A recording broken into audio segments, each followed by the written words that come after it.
Hello and welcome to the Project Hope podcast for families and friends with a loved one in a group of high demand, high control. I am your host, Jennifer. A lot has changed since I first started this podcast, so I thought I'd add a little to the initial introductions and provide something that's more up to date. I work with survivors of coercive control one-to-one. I also consult with families, and I offer education to the public around such topics. For the full scope of what I offer and also my credentials, you're welcome to check out my website, jennifer-french.com.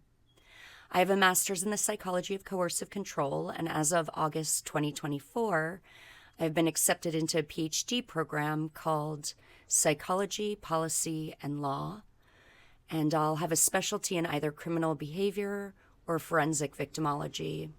This will support the work that I currently do as an expert witness in cases involving coercive control.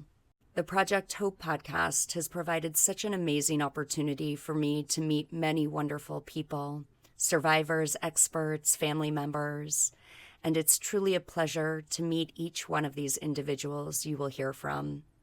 This podcast will conclude with season 2 as I enter into my PhD program, but I have many other exciting things on the horizon, so please stay in touch and go to my website for any and all current events.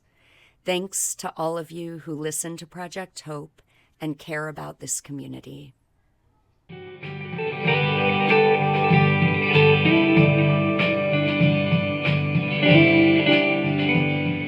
Gabrielle Locke graduated from Seattle University in 2019 for journalism and has been actively reporting as a freelance writer.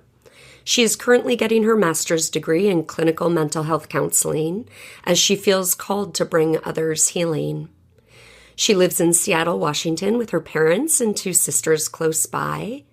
Along with painting, meditating, hiking, and writing poetry and stories, Gabrielle is a singer-songwriter.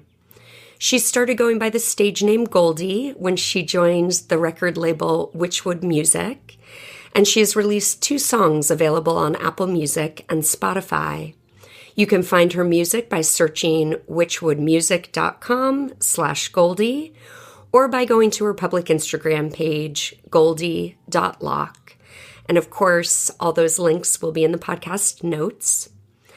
In her podcast episode, you will hear Gabrielle describe her experiences in the organization that began as the Order of Christ Sophia and then morphed into 2 separate organizations run by each leader. We will join her as she describes this journey, weaving in and out of relationship with these leaders and groups. When Gabrielle left the last group she was a part of, she wrote her first music single about the struggle of finding herself.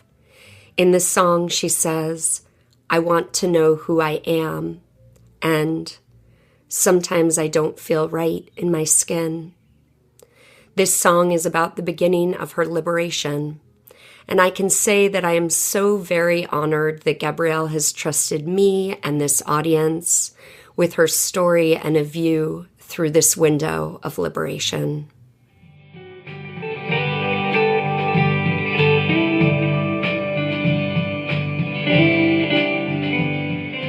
So Gabrielle Locke, thank you for joining us on the Project Hope podcast. It is such a pleasure to have you with us today. Happy to be here. Good. So our audience already knows a little bit about your history, but you were a part of the Order of Christ Sophia from 2002 to 2013. So you were a child in this experience and then graduated to teen years within this order.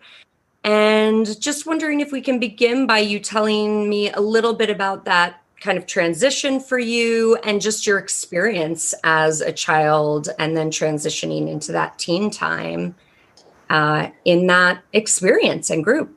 Yeah, definitely. I was 7 years old when my parents were introduced to the OCS. My mother actually, one of the teachers, Claire, was her midwife, and there was other synchronicities. Her yoga teacher was one of the priests, and when she started to go, my dad soon followed after, and it was the beginning of a lot of losses, a lot of moves, guided by what we understood to be God through the teachers, Peter and Claire. As a child, understanding that was confusing. Prior to the order, we weren't introduced, we as in my sisters and I weren't introduced to any sort of religion. And we were very attached to our home in Jamaica Plain, Boston. We had a close group of friends and family nearby. And so when my parents joined the OCS, it was a matter of just a couple years until we moved. We made the beginning of a lot of moves. And before that, I was pulled out of my homeschool group and put into public school in Boston. And it was a very just disgusting building, not the greatest teachers. It was a traumatizing experience. And that's when my generalized anxiety started. And I started vomiting in the morning because the anxiety was being symptomatized. And then soon after we started moving around. So yeah, that was kind of the negative. And then the positive was actually being introduced to a relationship with Mother Mary, who I was taught was one of the perfect beings that walked the earth beside Jesus. And because the order made me feel so alone, she was actually my escape, was feeling like she was close to me. So that was kind of, as a child, that was really important. And also my relationship with one of the female priests, I felt like I was losing my mother, and she was very affectionate towards me. Do you mind saying a little more about why you felt like you were losing your mother? Yeah, before the order, we were really, really close. She was, one of my teachers. And then before that, she ran a preschool daycare. So she was around every day. And then joining the order, I'm not sure if she was told to do this or if she decided to do this, but she decided to use her master's degree and go back to work. So I felt kind of abandoned by her in that sense, being so young. Yeah, new changes. That was hard. Also, my dad and I have always had a really close relationship, and they started going to classes twice a week, communions, Sunday services. It's just a shift for sure. Yeah. So then as you were growing up in the order, when was it that you guys kind of made a big move? It was really short after. I think it might have been, Kiki was 2, so 2 years. 2 years. Mm-hmm. Oh, wow. Okay. And so tell us what that experience was like with you, because I know you've shared a little bit with me about that. Yeah, I was pretty young, but I remember my parents sitting me down and saying that we're going to move to Seattle, Washington. They didn't say, God's guiding us to Seattle. I think in retrospect, I can't speak for my parents, but I think my mom was personally excited about it. I know my dad, looking back, wishes we hadn't done so. He had a successful business. At least that's what I understand, is it was successful. But anyways, I can't speak for them. But yeah, I just remember them sitting us down and telling us we were moving. And then what was it like for you to be in a new city? Well, there was this boy who had a crush on me at school in Boston, and I was terrified of him. So I was very relieved to get away from him. It was odd looking back why that was so terrifying. But anyways, yeah, it was lonely. I really started to feel like my parents were slipping away. My mom had been ordained a minister before we had moved, and my dad was then ordained, and it felt like we eventually got a live-in nanny, and it just felt like we didn't have them around as much. Yeah. So I don't know if you want to share anything about, as we kind of enter into this story into your teen years, you end up kind of getting a little more engaged. You had your child baptism, your adult baptism. Yeah, I was I was baptized in Boston before we had moved to Seattle. And again, I felt Mary's presence really, really strongly during that time. I remember it very well. I remember the chapel feeling like a safe place for me. Yeah. And I remember the other kids and I felt close to them. It felt like, I missed my friends from homeschool and like they were kind of replacing that, which felt good. Yeah. But I was so young. Nobody talked to me really about how hard it was for my parents to leave, meaning our friends' parents. They probably didn't want to confuse me. Yeah. I remember some people in my family would vent about how other people in the family were feeling about it. So I would kind of hear, bits and pieces about that, but it was always condemned as dark. So Yeah. it was confusing.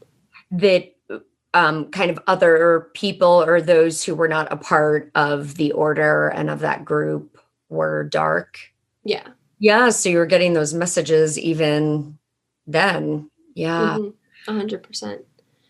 Yeah. And then with, moving into the youth group, we had what was it called? Teen class once a week. So we'd talk on the phone with the priest. And basically, I was so open. I would just spill, what was going on that week for me. And I was always very trusting and open with them. And I didn't feel like there was much of the privacy that I needed.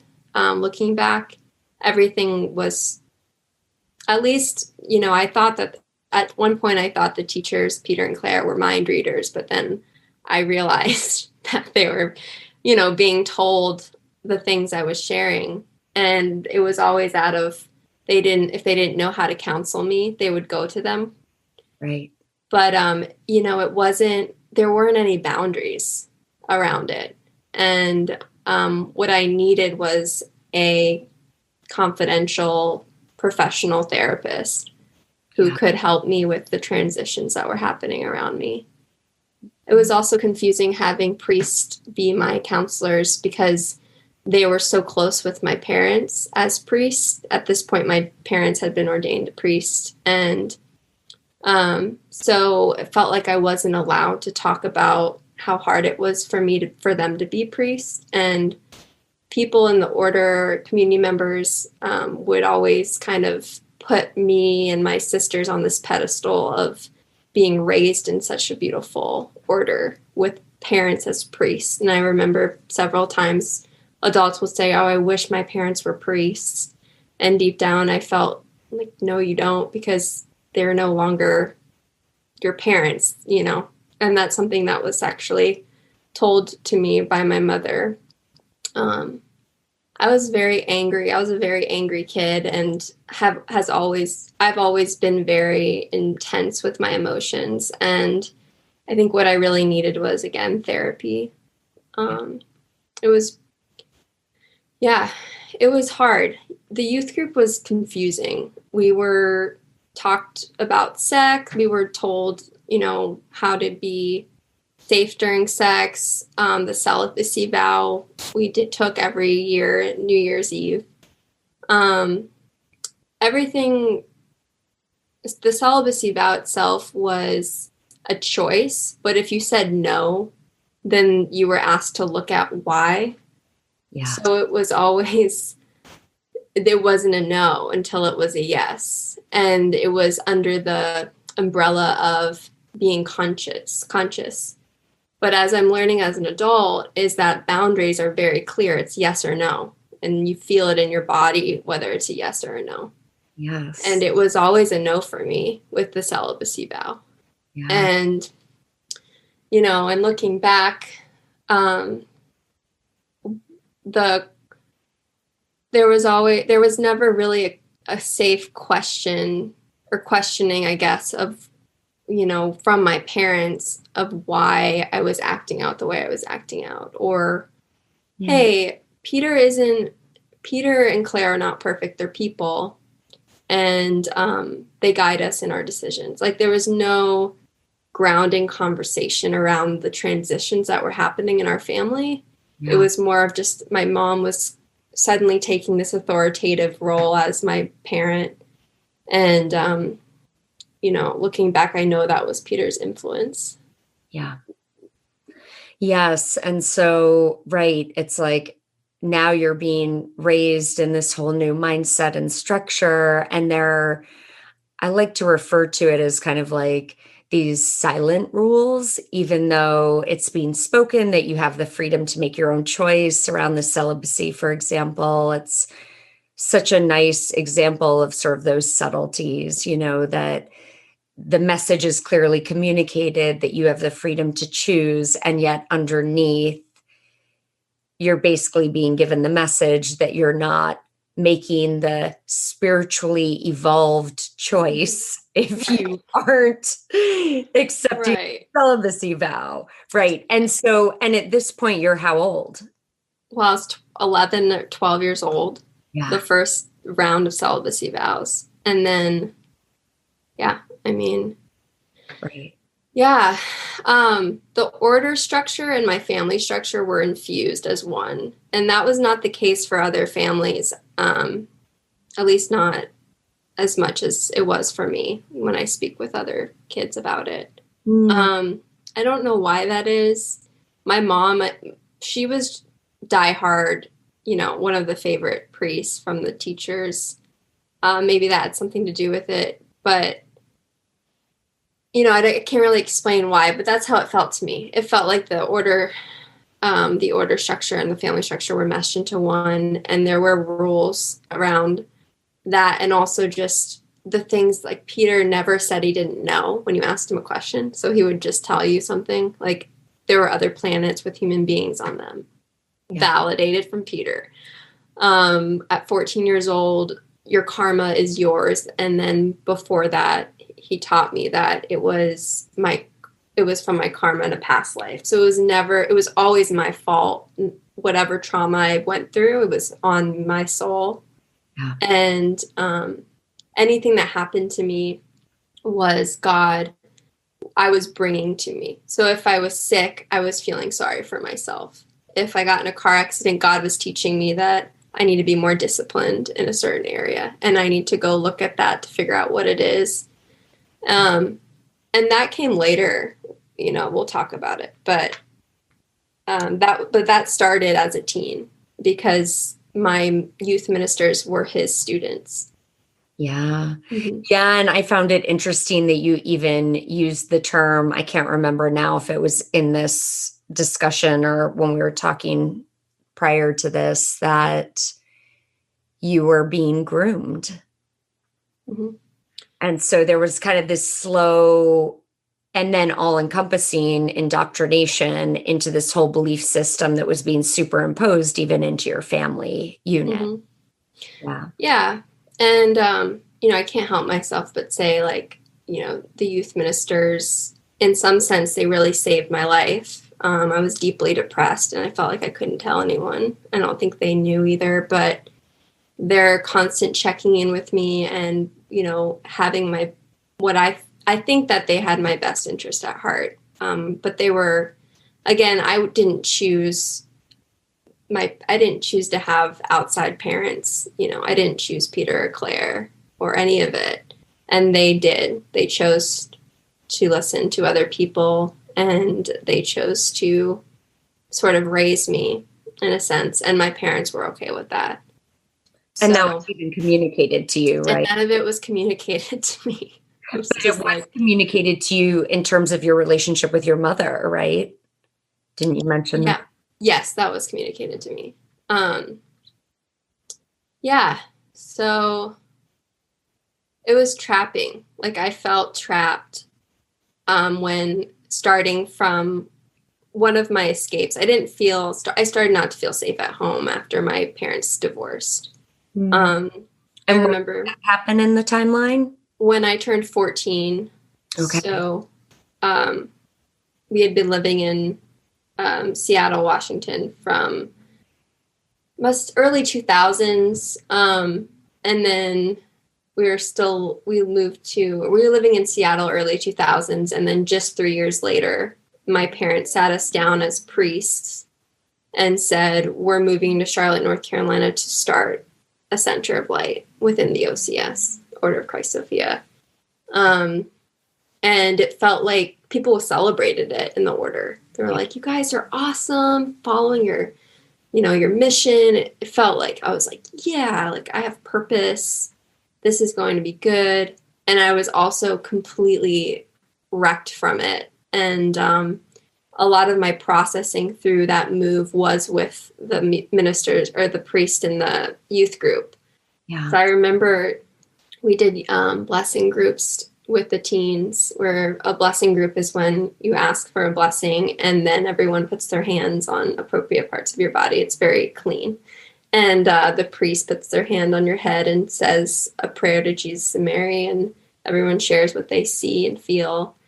And I felt this release of feelings around it, and that felt really good, but it wasn't sustainable looking back.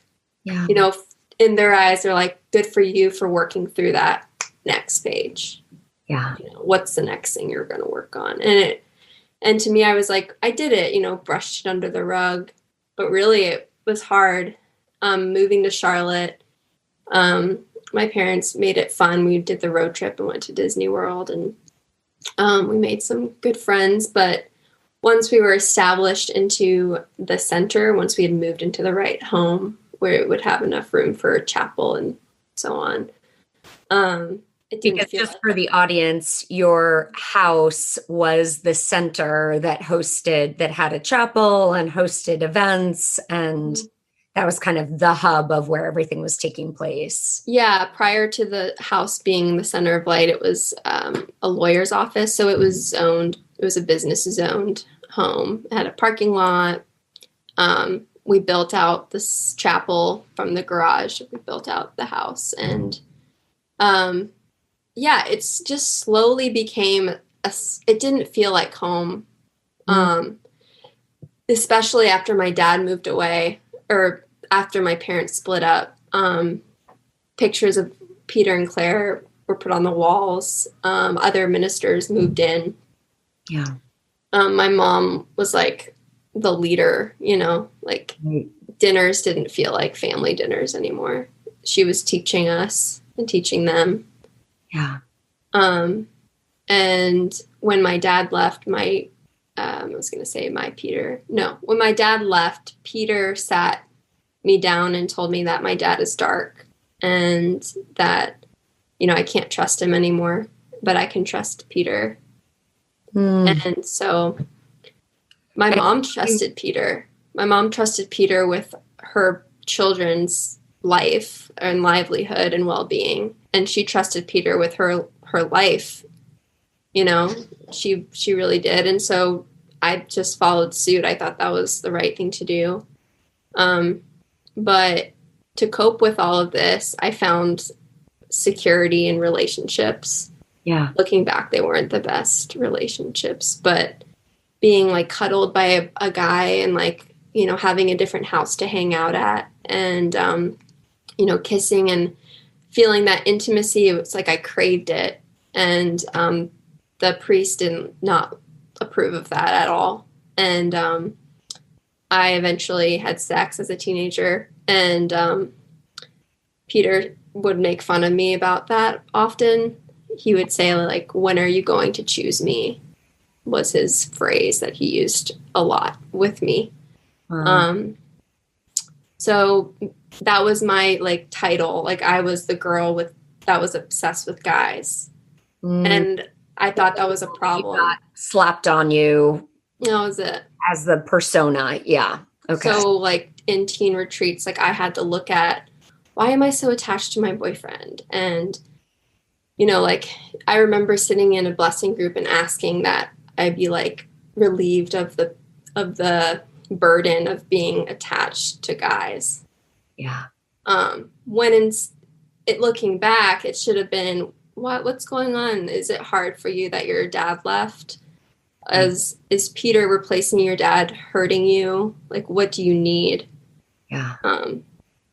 Why are you choosing a guy that is so possessive of you? Like, what's going on? Yeah. You know? Right. And of course, the people that were guiding you were under his influence. So then it leaves no room at all for that possibility that something's wrong or off in that dynamic or with Peter's messages to you or anything like that. In the beginning, we were told that anything we say to them will be held confidential unless we said we wanted to hurt ourselves or others. And that was completely not respected. And I always suspected it, but I knew for sure when I was about 16, I went to a camp, like an art camp. It was on the grounds of a Hindu teacher where he used to live, and he had passed away. So some people who went were followers of his teachings and others weren't. And my friend invited me, and I told one of the ministers about how great it was. You know, I sang in front of people for the first time, and it was such a positive experience. And then I remember Peter calling me and saying, asking me if I wanted to move to Minneapolis to be part of the fledgling program. It just felt really inappropriate that he would call me while I was at this camp. And I hadn't done any camps other than church retreats up until that point. Right. So are you saying that it felt like a kind of purposeful intrusion into some experience that was completely yours and outside of the OCS? Correct. And chose that exact time to connect Correct. with you and basically invite you into, when you're referring to this program, it was very new, but it really was a small group of really committed teens.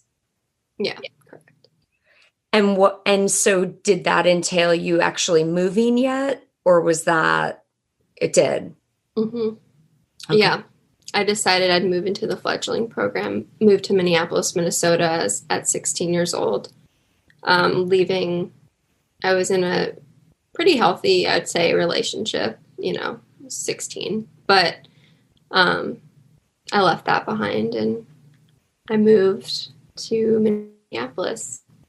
And tell me, before we go there, I also just wanted to give you the opportunity, if there's anything that you want to share around kind of this dynamic of your parents' divorce and your dad leaving and kind of the impact of that on you, especially when your parents went from kind of appearance-wise looking completely together, both in service, having the center being run out of the home, and then they were teaching marriage counseling. They're marriage counselors. And yeah, as priests, maybe that was the reason. I don't know. But I didn't see much affection between them.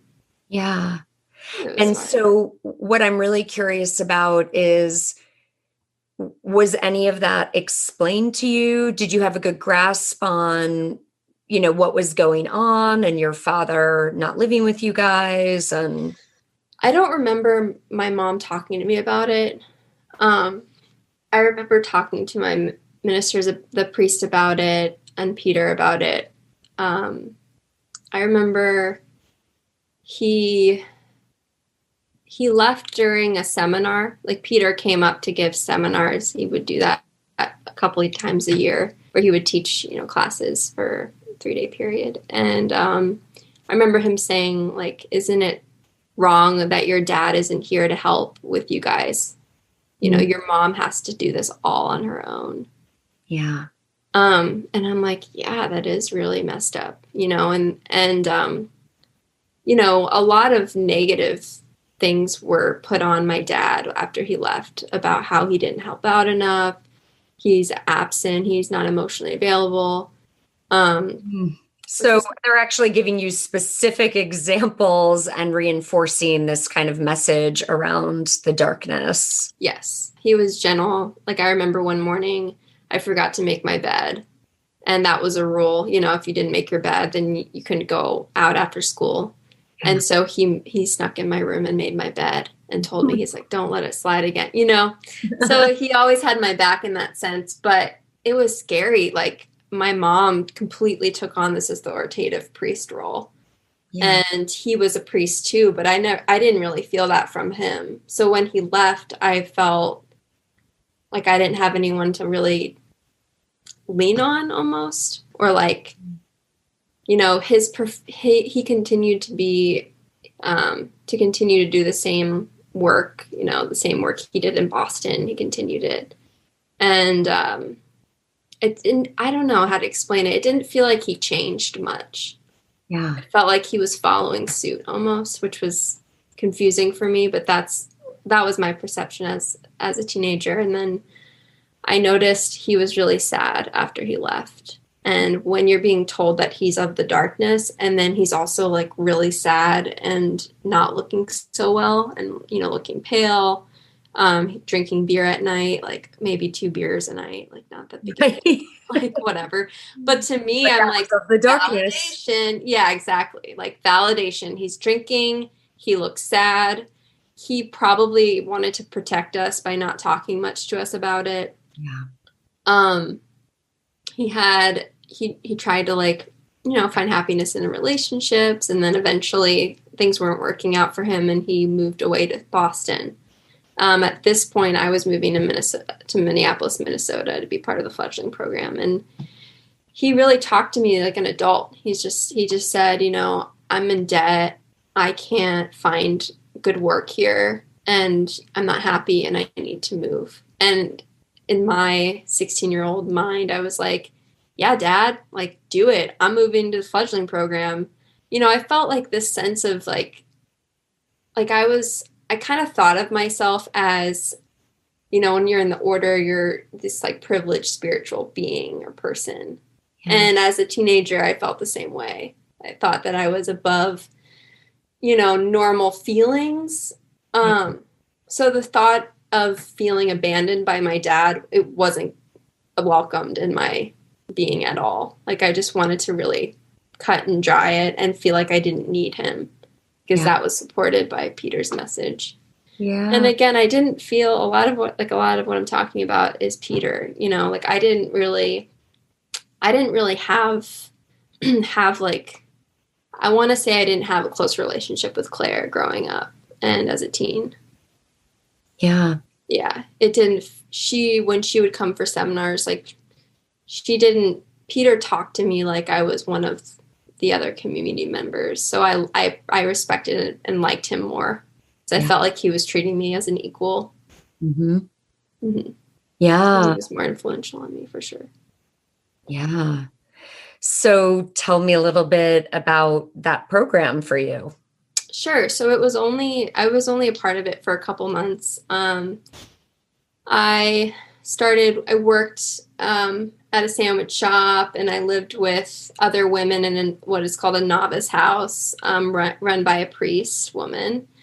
And it was positive. You know, we were all really close, and it felt good to earn my own money. And I started a Running Start program at the community college close by, which, you know, could have worked out well, but I ended up leaving. I was used to a priest woman running the show. Yeah. So like it's not like dinners in the novice group felt different from dinners at home with my mom and other ministers and community members. So it was normal for me. And then one morning at breakfast, the priest read an email from Peter saying he shared that he's going to leave the OCS and start his own order, and anyone who wants to follow is welcome. And then he asked that people make their decision. Yeah. What was that like for you? I remember sitting at the table and all of a sudden I just started bawling. I was like shooken by the thought of not seeing Peter again. The priest seemed very almost happy about it. She was very matter of fact. Yeah. They didn't see eye to eye, so she seemed great with it. She didn't like that I didn't want to stick around. I remember her talking to me one time, and she said, it might be good for you to look at why you're so attached to Peter. Perhaps it has something to do with him being a father figure to you. And this is really about following this teacher who's like you're feeling more of your spiritual teacher. It's not about that. And I considered it, but then I told her, I said, either way, I will not be separated from my mother. And I knew that Peter was capable of that. Yeah. Instinctively. I couldn't intellectualize that then, but I knew. And so I'm like, yeah, I'm going to take my time to make my choice, so I didn't immediately choose to go home. But you're saying intuitively you had the sense or the knowing that if you were to go with a teacher that was different than who your mother was choosing, that could create a schism between you and your mom. Correct. Yeah. So I took my time, and then my mom and another priest that was choosing Peter called me, and they kind of put the pressure on, So I flew home a couple days later, and I didn't communicate this, I don't think, but I started thinking I want to be a normal kid, I don't want to. At the time, I thought my mission is to become a priest in the order. I thought that from a very young age. Yeah. So when I lay down at night, I fantasize about what my past lives were like and what my name might be when I'm a priest. Like, I didn't think about college or any of those things that other people thought about. So when I moved home, I started going to a different high school closer to home and kind of started over, and graduated and finished my term at a community college before I followed the order that Peter started. Right. So then this brings us to you moving again and being with your mother and that group? Mm-hmm. Yeah. Okay. So my younger sister, I think, was 15. Anyway, she didn't really have a say in the matter and didn't want to live with my dad in Boston. So also going back, when my parents split, I chose to only live with my mom over my dad, Peter was very happy to hear that. Yeah. And also with the baptisms, I was baptized as a child, and then Claire baptized me as Zoe.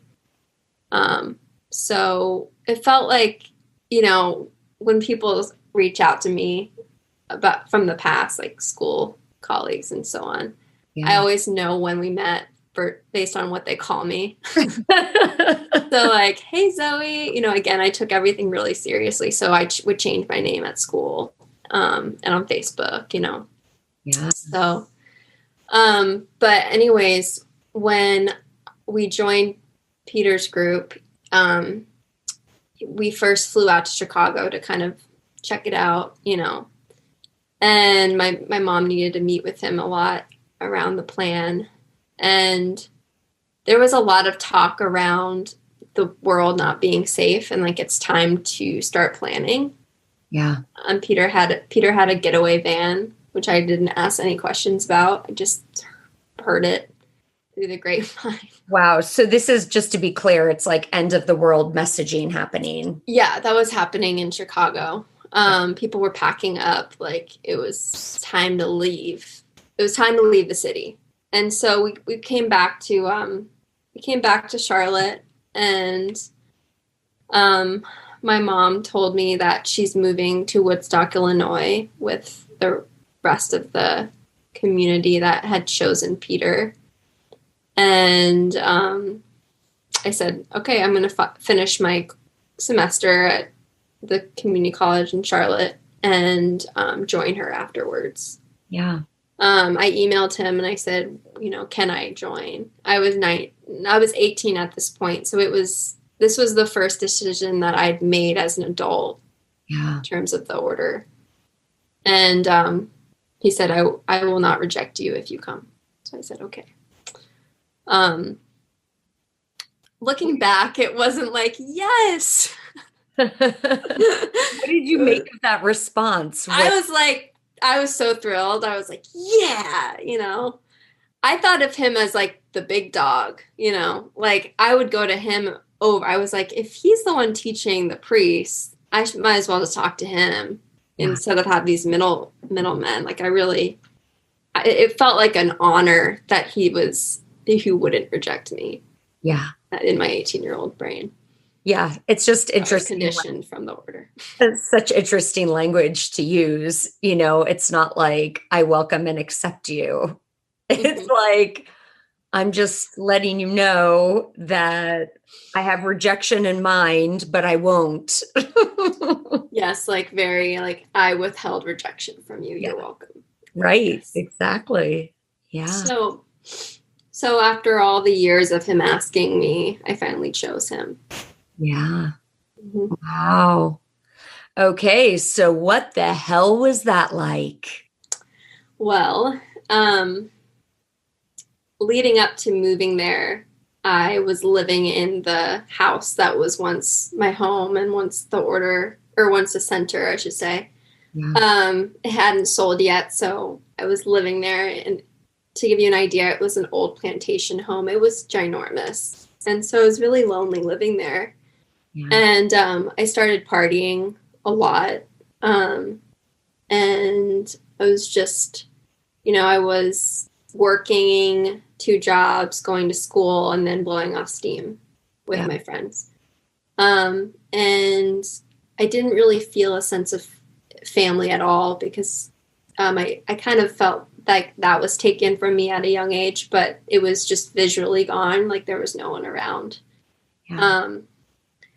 And at the time I didn't know this, but my mom wasn't telling my dad where we were moving to. So it's just a lot was going on in that time. So anyways, moving to Woodstock, Illinois, it was like a community, a commune. We didn't all live in one place. It was a very small town, flat. There was Peter's house, which was the center. We had a chapel downstairs and a bunker full of food and first aid kit and cartons of cigarettes in case you need to trade. So again, and serious apocalypse planning. Yeah. My mom never seemed worried about that, so I didn't worry about it. Yeah. But I started to a lot of fear. There was a lot of fear around the apocalypse that Peter would talk about during classes, and he was the teacher. The priest didn't teach classes. Peter taught everything. So there was his house, and then there was the farmhouse. We called it the farmhouse, which was a novice house with men and women. And then there was my house. We lived with another priest and her daughter. And then I think that there's a couple other families that lived around. So it was the first time that I honestly dove in. I mean, I was a kid, so I wasn't joining communion every day. This was a very adult feeling of joining communion every morning, attending every Sunday service, going to every class, spending free time with them. They were all I had. Yeah. And in some ways, the structure was really good for me because I didn't feel alone anymore. 2, I wasn't drinking or partying or interested in guys at all. I was only focusing on work, the order, and school. Yeah. And Peter started showing us, he taught us that government officials were alien reptilians, and we would watch a ton of what are they called? Conspiracy theories. Thank you. Around aliens. Yes, a lot of YouTube, a lot of documentaries. Yeah, and so. What was your take on that, just out of curiosity? Because, of course, I left before all the alien stuff came in, and Madi speaks a little to the alien stuff and what that was like for her. So I'm just curious kind of where you landed with that. I trusted Peter with my heart, my mind, and my soul. Yeah. So what Peter thought is what I thought. Yeah. I am delighted to offer you Pure Haven products. All proceeds received go right back to the Project Hope podcast. I myself have been using these pure, safe, and toxin-free products for over 4 years, and I absolutely love knowing that my home has countertops that my little niece and nephew can eat off of without worrying that they have a handful of chemicals being placed in their mouths. The cleaning products are some of my favorites. The glass and surface cleaners smell amazing as well. So if this is of interest to you, please go to purehaven.com/Jennifer French. The link is also included below with information about this podcast segment. So I was completely on board with anything he taught me. And thank you for sharing that and sharing it that way too, because I think it really helps people to understand just kind of the devotion and the mentality being so all-consuming and not even questioning whatever messages he was giving the entire community. I mean, adults bought into this. So you're 18 at this time. Yeah, like people in the Ruach, it was called the Ruach Order. Yeah. And people would question him, normal question, just like, I don't think that makes sense. Can you clarify that? I would never do that. I didn't even think to do that. When we watched movies, I would think about what he was thinking about during the movie. Yeah. And when he asked me how I felt about something, I would think about what he would approve of me saying.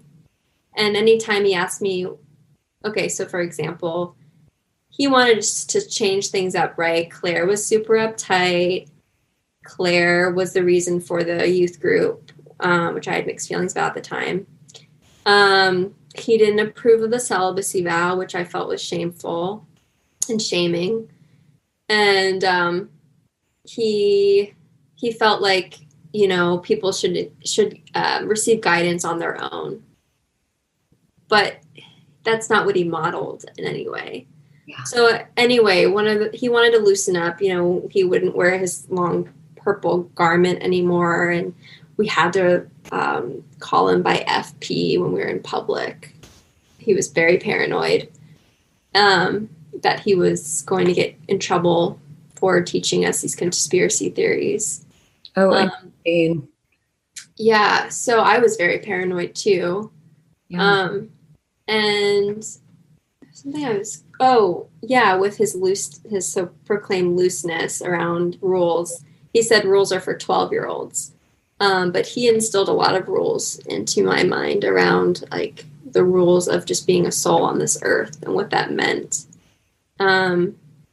And so he's told us we didn't have to attend communion if we didn't want to. So one morning I didn't attend communion, and he asked me why. And I had not attended in the past. So it kind of felt like I was walking on eggshells because you never know when he's going to ask you. And he chose this time to ask me. And I said, I didn't sleep well last night. Why didn't you sleep well? I was watching a show, and it kept me up. I was really interested in the show. What was the show about? And so it always ended with, you need to look at that. Meaning I need to go to the chapel and ask Jesus to like reveal why I did something so wrong. So interesting right there, because you are getting the message that your choice was wrong, even though you're being told that it's okay to not come to communion. Right. And then I felt like the girl that was living with me, she would kind of report to Peter on my behavior. Yeah. I just felt trapped again, like it was never ending. And I finally just caught on, okay, you can't be honest with him. You just have to tell him what he wants you to say. So I would say like, yeah, I don't remember. Yeah, I wasn't being disciplined that night and I should have been disciplined, Good answer. Good right. So I think we were there for 4 months. And then I'll tell you, this was the pivotal moment of us leaving. Was one morning at breakfast. I started crying and I said, like, I'm having a lot of feelings about my older sister visiting. Yeah. And he said, excuse me? And I said, yeah, she's coming to visit. And my mom got red. And he said, I didn't know that. And she just kind of looked at him and, they kind of locked eyes as in, we'll talk about this later. Right. So in other words, she hadn't run that decision by him. And so you're now giving him the news and surprising him that your sister's arriving. Yes. She is not a part of the OCS, nor is she part of the Ruach Center, obviously. So my feelings were, the Ruach Center was such a safe place for me. Yeah. It really wasn't safe.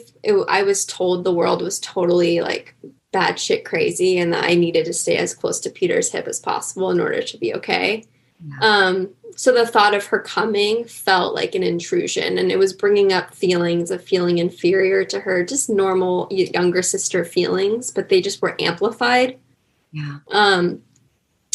Which is kind of like a red flag, why I would feel so afraid that my sister who loves me is coming to visit me. Well, also because you've been you have been groomed now from a very young age to understand that anybody who's not a part of that group is of the darkness. Yeah. So she's now going to be introducing darkness into the center. Yes, that was actually it. He didn't even want my younger sister to come to the house when he had cleaned out the pond and we could swim in it now. And he said he doesn't want her to come. He doesn't want her energy to, infect the safe place. Right. And I think he really thought that way. Like, I think part of it was control, but he was a really paranoid man, like going through a serious midlife crisis, in my opinion. Along with other issues that it's been really hard to because when I am honest with myself about that, then it puts more responsibility on my parents for putting me through it. So it's hard. Yeah. It's been a hard process, but, yeah, so my sister came to visit and, she started to, express her feelings. She's like, "What? I wish you guys would have told me sooner where you were living, Yeah. And then she's and like, may I ask you, did you think that there was anything odd at that time that you were kind of realizing like your dad didn't know where you guys were living? She didn't know. Did that seem odd to you, or were you kind of going? I have no recollection of knowing. They didn't know. Mm-hmm. Maybe I did know and I just thought it was okay. I mean, that's something I need to explore with my therapist because I don't remember a lot of that time. Yeah. Well, that's understandable. I remember my sister asked me, what's your plan? Like, what college are you going to go to? Do you want to live in Woodstock, Illinois, for the rest of your life? Like, what are you doing? And I said, yeah, I'm thinking about transferring to University of Illinois. And she said, show me the school. So I pressed the Safari page. And if you know anything about iPhones, if you were on a previous page and you didn't exit out, that's what's going to come up. So a photo came up it was a Google Doc file, right? So a picture came up of one of the priest's wedding. And that priest had been one of the youth ministers in the past. And so my sister felt really close to her at one point. And she said, oh my God, did she get married? And I was like, naughty, naughty, daddy's gonna be angry.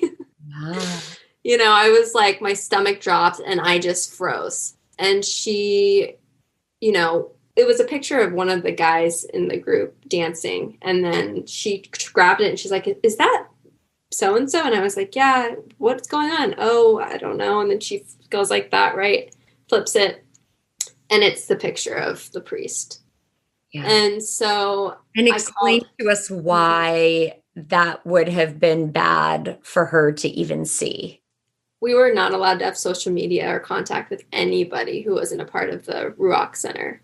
So any breach of, he would call it a breach of information. Oh, this is interesting. And this explains to me a little bit now why those guys have gone completely offline, where you really can't find any information about anyone unless it's through their job. Yes, that's why. Yeah. Mm-hmm. Yeah. Yeah. So you have that incident with your sister. Yes. So I called Peter as soon as I got home and I told him, hey, I pulled up my phone and, Stephanie, my sister, saw this information and it was completely unintentional. And he started to get really angry and he said, they hate me. He said, they hate me. Your sister hates me. The OCS hates me. Like, you cannot share this information with them. And it was the first time that he spoke. He seemed to be a human being rather than a perfect spiritual teacher. The facade came down for a moment. Yeah, he got very angry.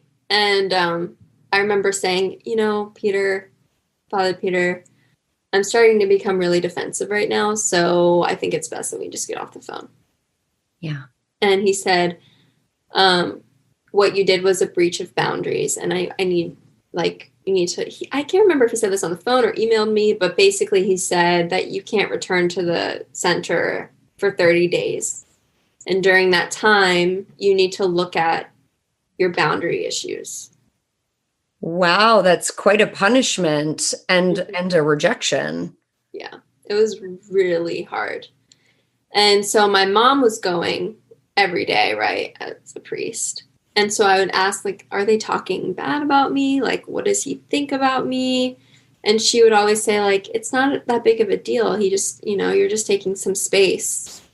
And it felt like such a burn, Yeah. And anyways, him wanting her, she was being taught or trained to be a master teacher. Yeah. And some of what he was wanting was for her to cut ties with my older sister. And she had kind of had it at that point. And she also told me later on that she confronted him about the photo. And she said, she grabbed her phone and she said, she didn't do anything intentional. This is ridiculous, This is your mom or your sister? My mom. Yeah. Had confronted Peter about it. And so, during this month period of me just going to school and work and, not having any social life or social media and spending my time when I'm not distracted, praying for clarity, I would email Peter my notes around it. Not that he asked for them, but I thought that it would make me look like a good student if I did. Yeah. And I remember him saying that there was competition between me and my older sister around this man that was dancing in the photo, which was ridiculous. I don't think I did. He was the only one that was my age that, I vibed with, a man or woman. There was the girl who I lived with. I didn't trust her, but, I kind of vibe with him a little bit, but I didn't have romantic feelings towards him, and neither did my sister. Yeah.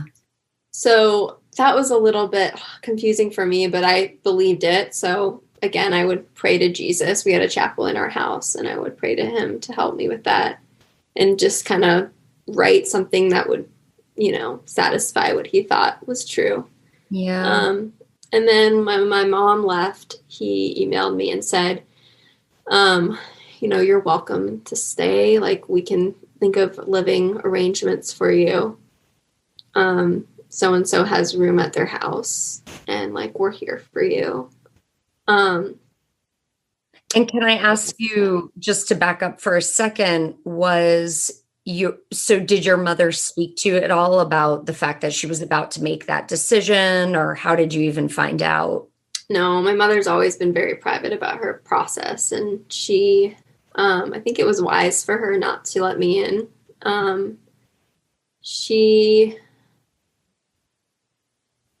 I think I remember one night she said, yeah, he just wrote me this email and told me, I'm dark now. She's like, whatever. Like, she did not seem fazed at all. I'm just laughing because, as you know, my mom. Know and love your mother. And I'm like, are you serious? Like, if he said that to me, I would be broken. And she was just like, what an asshole, And so she came into my work because, anyways, me and him had emailed a little bit, and I was like, he was very warm and open and loving in that email to me about being welcomed, and he would make space.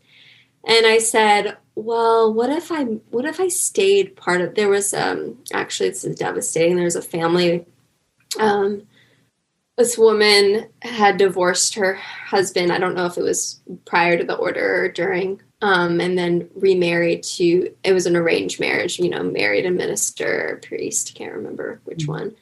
And so she had 2 young children with her previous marriage, and they were not living in Woodstock, but they would join virtually. They were, I believe, the only ones that were joining virtually. And eventually they moved to Woodstock, and she left her kids. That was after I'd left. And when I found that out, that was kind of the beginning of like my path to like healing, right? Like awakening to what you had just been a part of, and right. The coercion. And in the back and forth email, I thought, well, if they can join virtually, can I just join virtually? I was saying, like, I'm 19, I'm still young, I want to like be near my family. Can I join virtually or come down for Christmas and Thanksgiving? I was very like imaginative. I wanted to work every angle. Yeah. And but I wasn't thinking that way. Like, I didn't think I wanted to work every angle. I was just speaking from my heart. Of course. So I emailed him asking if I could join virtually and come down for holidays. And I didn't respond to that email, or I emailed him that, and then he responded saying like my heart wouldn't be in it. It wouldn't work out if I joined virtually. So I held my response to that. I didn't respond. And he hit me with a different email, and he said, I'm tired of your woes. You have 24 hours to make a decision. And so... Did you know that is actually one of the red flags to look out for in a cult, is pressure to make quick decisions? Yeah, and that's the case with everybody who left, and you included. Yeah. So just to give you an idea, I worked a double. So I worked 10 hours, and I got his email at 10 p.m. So I thought, I'm going to bed at 11. I guess I have an hour to make this decision. And I was just pissed that he put a timeline on something that would change my life forever. Yeah. So I wrote him back, and I said, I'm 19. I'm not ready to commit my life to a spiritual order. And he said, come back when you're 21. And then he said, goodbye, Gabrielle. And that was a dig, because after I was adult baptized Zoe by Claire, he had me rebaptized, because I had actually asked, the months leading up to baptism, you have retrospection where you talk about painful events and memories to kind of cleanse you in preparation for the baptism. And so I wanted a second retrospection, because from 14 years old to 19, a lot had happened. Yeah. So I didn't want to be renamed, but I ended up being renamed April. And so when he said goodbye, Gabrielle, and used my birth name, it felt like he was taking that away from me. Yeah. And I told my mom, and at first she said, oh, he's probably just saying bye, you know? And then I remember her coming into my work and saying, that was really wrong of him to say to you. And it just felt like, yeah, like that was wrong. And within days, we packed up and moved back to Charlotte. And then the rest is history. Wow. So just because I'm curious, I'm assuming that the audience will be curious as well. Tell me a little bit about, I mean, I know some of the answer to this, but tell us a little bit about kind of where you're at now in relationship with your parents and kind of the vibe there. And anything else that you kind of want to share about sort of where Yeah. So there was, after I'd left, you know, I there was only a little bit of a period before I entered the other order.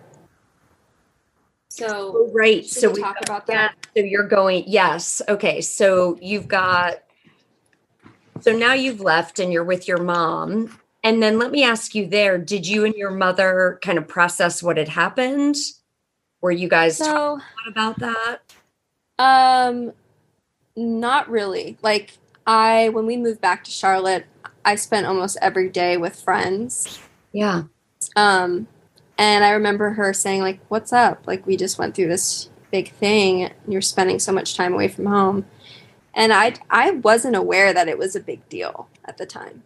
Interesting. You know? Yeah. I just thought another move, another change. Yeah. Another transition. Like it didn't hit me. I think I was in shock almost. I definitely was in shock. So during this time, we lived in this house. My mom just kept busy. Then her and my younger sister said they wanted to move to Seattle. And it was just good for my mom to be near friends that had left the order and find that community again. Yes. And I felt fired up to be an adult, make my own decisions. And so in retrospect, that might have been the best move for me. I chose to stay in Charlotte and move to a town called Boone, North Carolina. Some friends of mine were planning to move there and go to App State. So I decided that would be my path too. And so my mom got me set up in Boone. She had a really close friend back from the homeschool days, actually, that lived in Boone. And so it felt like I had someone. But shortly after moving there, I think within a month, everything started spiraling. Like I felt like there were demons. I believe there were demons and people, like all the teachings that Peter taught me. I would hear his voice in my head, and it caved in. I remember like going to Jay's office, my mom's friend. Yeah. And she just looked at me and she said, "Are you okay?" And I remember just feeling like the walls were caving in on me.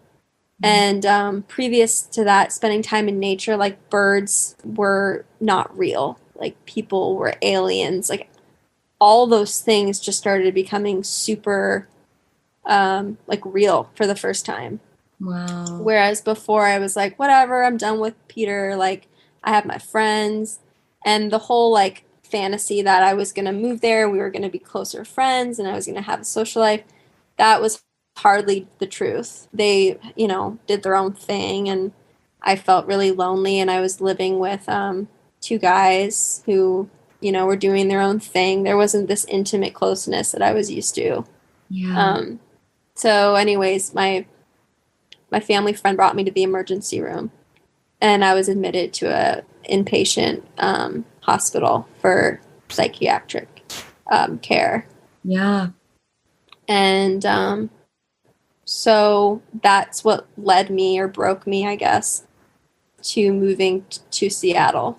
And that's when it became really clear that Peter did a huge number on me. Yeah. And I remember writing him an email and just sharing, like, he taught me never to blame. Like, that was something he always told me. Don't ever blame other people or God. Like, it's always in your control how you feel and what you think. And so I would never blame him. Control that. Mm-hmm. If you can't control any of those things, then it's ultimately your fault. Yeah, so the psychiatric break, I believed, was me checking out. Yeah. Like, I thought, but in a negative way. I thought it meant that I was being an irresponsible, like, spiritual being. Oh, that's how you processed that break.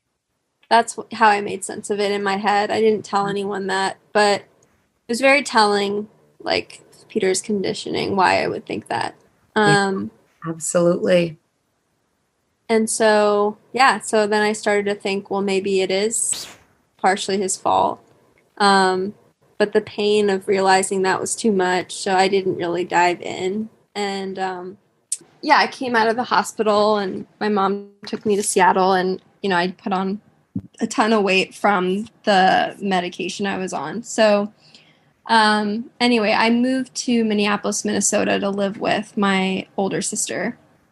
And I thought, that would be a good, I still had the desire to be an adult and do my own thing, like make my own move. And so I moved there, and I didn't really process my feelings, but I really started working out, and I started this food blog. I lost a lot of weight. I was feeling really good about myself.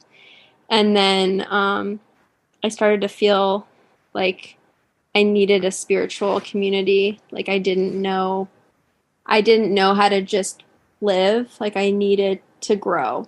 Yes. So, and I didn't even think to look for a therapist at the time. So I went to the Order of the Mystical Christ. This was the same order that I lived with, the same house, everything. It was just run by only Claire because Peter had left, and they changed the name from the Order of the Christ Sophia to the Order of the Mystical Christ. And I started working with a minister as my teacher, and they called them my spiritual advisor.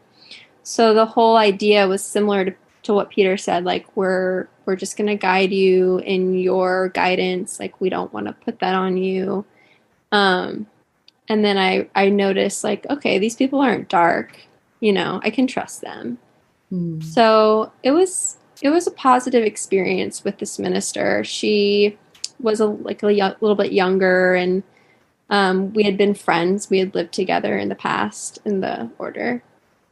And she really just wanted me to, like, process my feelings around the order with Peter. She never bashed Peter, which was really important for me because at the time, like, I still really loved him and was feeling devoted to him. And so it was really just a place to, like, process kind of what I wanted to process and think about what I wanted to do with my future. So I became a postpartum doula and started nannying, and I was continuing to go to school online. And then I made the decision to move back to Seattle. And I continued to go to the Seattle Mystical Christ Order Center. And I went to retreats. And I started to ask Claire questions about Peter. Yeah. And she told me that Peter was, I'm sure like, apparently he was Peter in a past life, the Apostle Peter, right? That's what he says. Mm-hmm. So the very convenient knowing that he has of himself. Right. So Claire, I think she must have believed that, because she said he has a lot of shame, in the story of Peter. Peter left Jesus to die.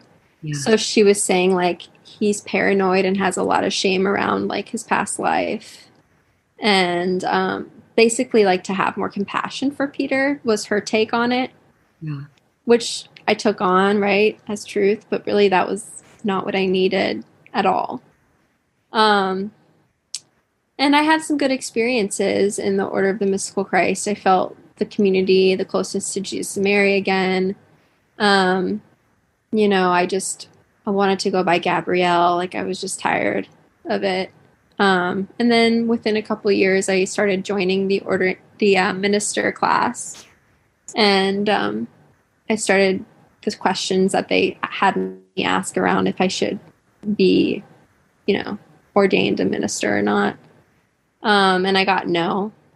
And then, and then I was in a relationship at the time. He wasn't affiliated with the Order of the Mystical Christ, and we were living together and madly in love, and I actually became pregnant.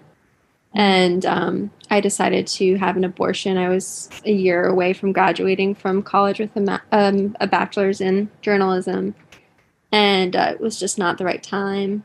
And I remember the woman I was working with, the minister from the Order of the Christ Sophia, her offering her prayers, and I lost touch with them. Like I just felt so depressed. And it was the first time that I thought, like, they're not going to help me with this. Like, this is too big. Yeah. So I started seeing a therapist. And that's when, I didn't even think I was in a cult, to be honest, until my therapist. And it took months to build that trust for her to, like, really get me to see it. Yeah. And see how, like, most of my decisions were because of what I was told were true about the world from Peter. Yeah. And then that was the beginning of, like, deeper growth for me. And, I kind of started to blossom, Yeah. And I was like, I'm awesome. Like, I got through an entire breakup and was healthy through it and afterwards.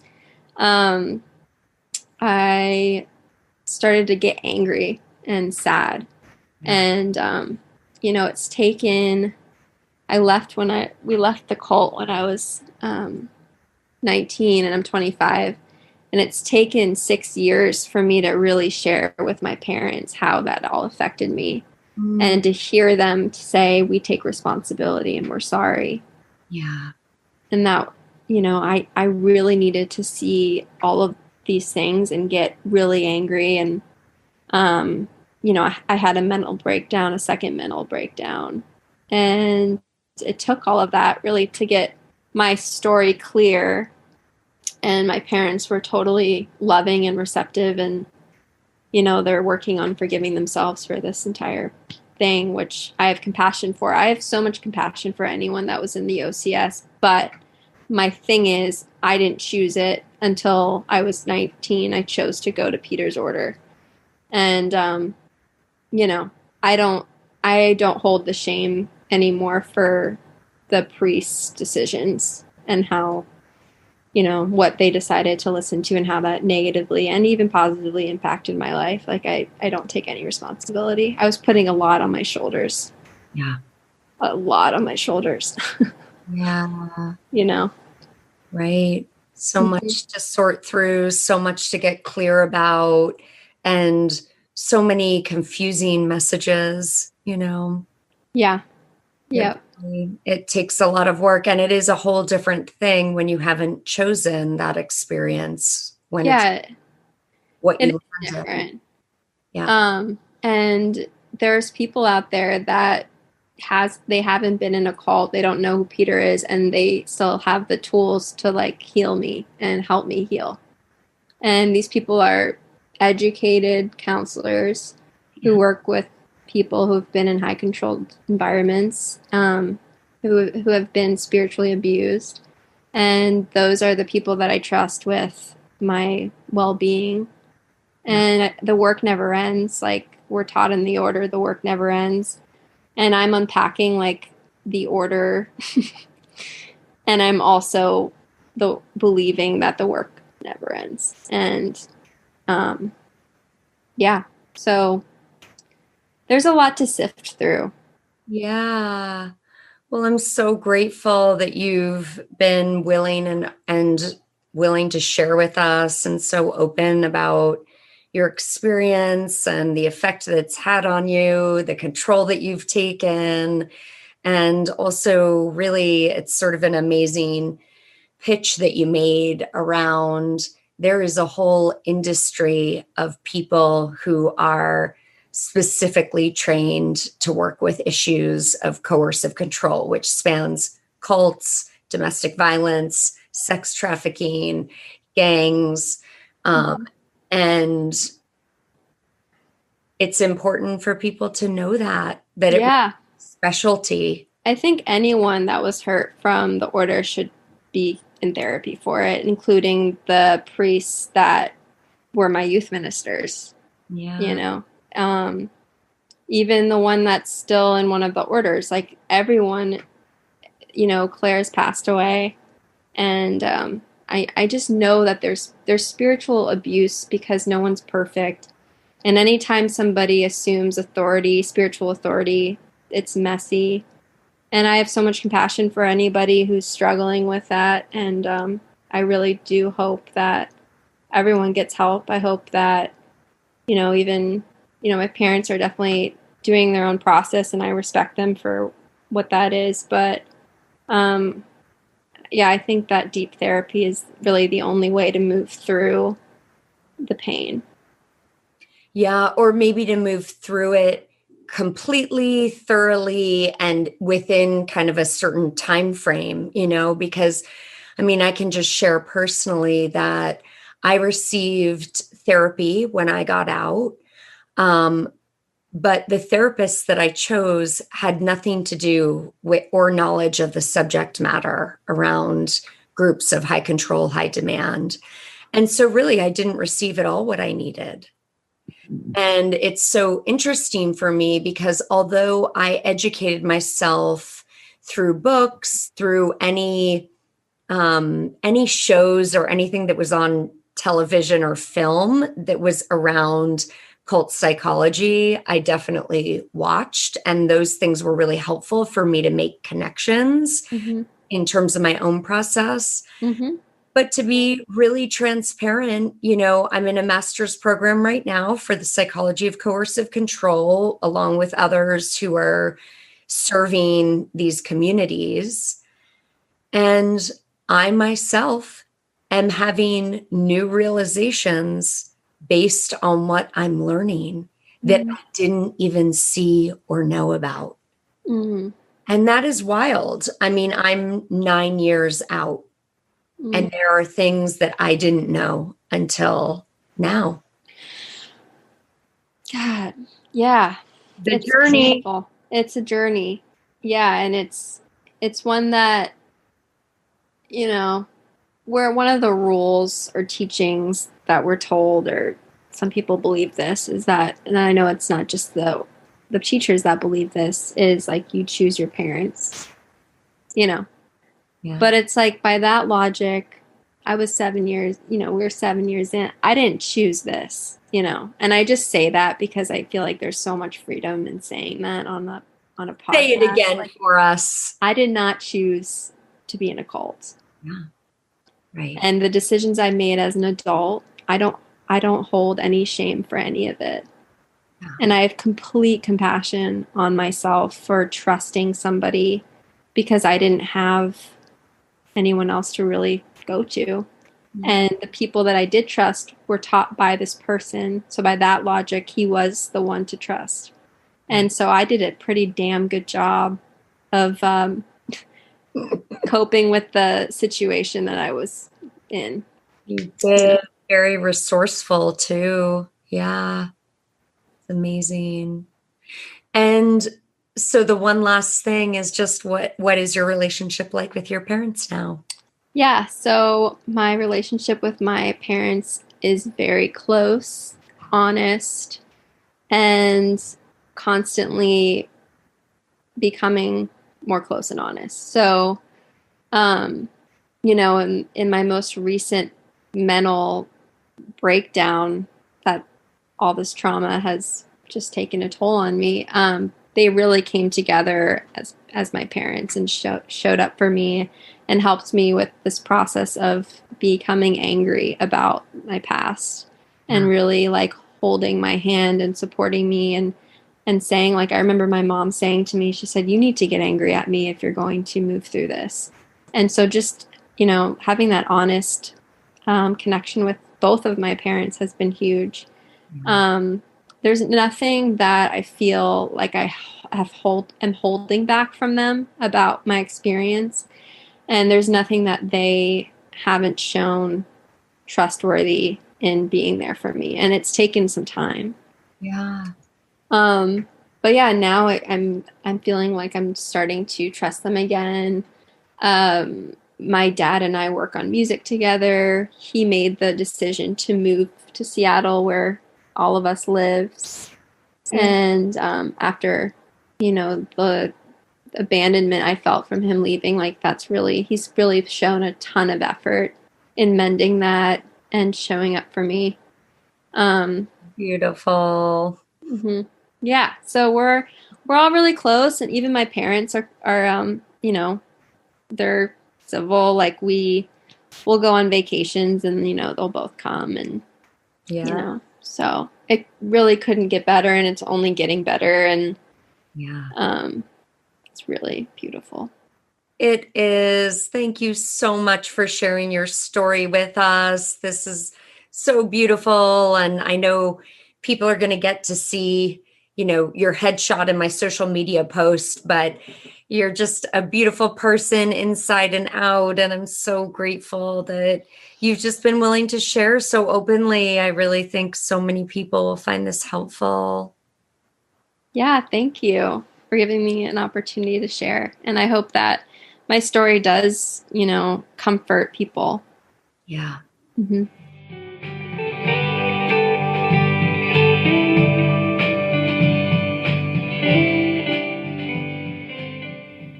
Gabrielle speaks a lot about boundaries. In her youth group, she was told that it would be confidential, what she shared, and then discovered it wasn't. I'll address this from a personal standpoint in just a minute, but she also raises the point about boundaries being crossed with the priests in this order, parenting instead of her parents' parenting, and the detrimental effects of this.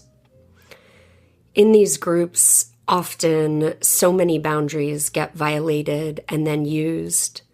So it's not just that the boundaries are violated, it's that the violation can then be used to manipulate. So I thought I'd use what I know or knew from my 11 years in this group, which took place about 9 years ago for me. This boundary violation actually began very quickly because spiritual teachings were used to manipulate what could be a sacred experience. So I'll call it preparation for baptism, or some of you might relate to it as confession. This ritual spiritually could be used to release and let go of the past, whereby there's an agreement between priest and parishioner that one retrospects on one's past and sorts through any misgivings, wrongdoings, regrets, etc. In our organization, people shared any and all things they wanted to let go of in preparation to be baptized anew. Conceptually, this is a beautiful practice, but that information at some point will be shared with the two teachers. It will typically also at some point be revealed to other priests. As time goes on, people in the community will even be spoken to about their interpersonal struggles or private thoughts and feelings in a group setting. Some form of this experience is very common in unhealthy groups. Many of you will have heard the term hot seat, whereby one member is challenged or spoken to about something they're struggling with in front of others. In this group setting, a pressured environment is already created to minimize independent thought and deviation from the group mind or teachings. It also creates a natural way for people in the group to police one another. This way, the leaders begin to not have to directly control everyone. Now your peers are helping by calling you out on your stuff. You hear Gabrielle refer to her roommate reporting on her. This is also very common in unhealthy groups. It is a constant reinforcement of group mindset and values. So not only are boundaries violated with information that that would normally be private if you were speaking with a professional, but that information then gets used to keep you in line, to manipulate you into jumping through hoops that are dictated by the leaders. In my case, and many of you have heard my story, the teachers knew that I really wanted to serve through becoming a priest, but they used this desire to force me to let go of my family. The only external display they would allow was my cutting off complete communication. I knew absolutely that I would not be considered for that position until I had shown that display of commitment. They called it being pure and free of attachment to serve completely, but really it was proof. It was manipulated proof for the teachers that I was all in for them, for their mission, for their mindset to be completely adopted and accepted by me. I thought I was there to serve God, but I was actually serving the teachers because they took it upon themselves to stand in for the voice of God and dictate everything, claiming their direct line to the source of God was clear. In our group, we would sometimes joke about wishing these teachers could wash our brains. Little did I know that's exactly what was happening. I was indoctrinated into their agenda, and I didn't even really know what it was. But the undercurrent of manipulation and power over, or power through shame, is not what I recall signing up for. So beware when people use concepts that most of us want to buy into, like personal integrity and living to your highest knowing and embodying purity. Again, all really good concepts. But when these concepts are used to hold some sort of power over an individual, to make one behave or think in ways that are not kind or compassionate or loving to oneself or others, beware. This is at the heart of spiritual abuse. In my opinion, one of the greatest violations there is, as you take ideas or values that are beautiful and use them to propel someone to hurt themselves or others. And when I say hurt, I mean down to the basics, like shame or blame.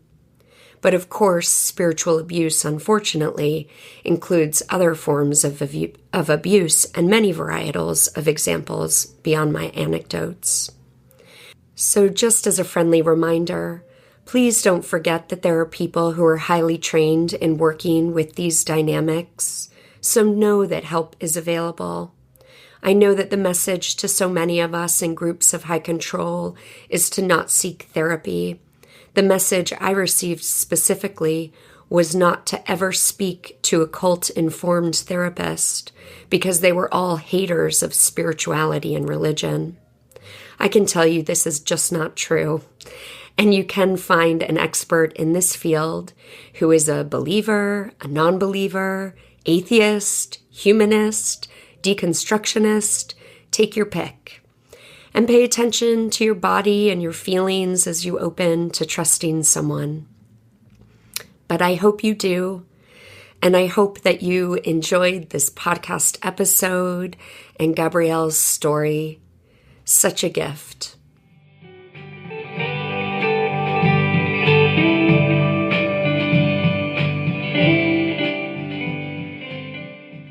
Thank you for listening to this episode of the Project Hope podcast.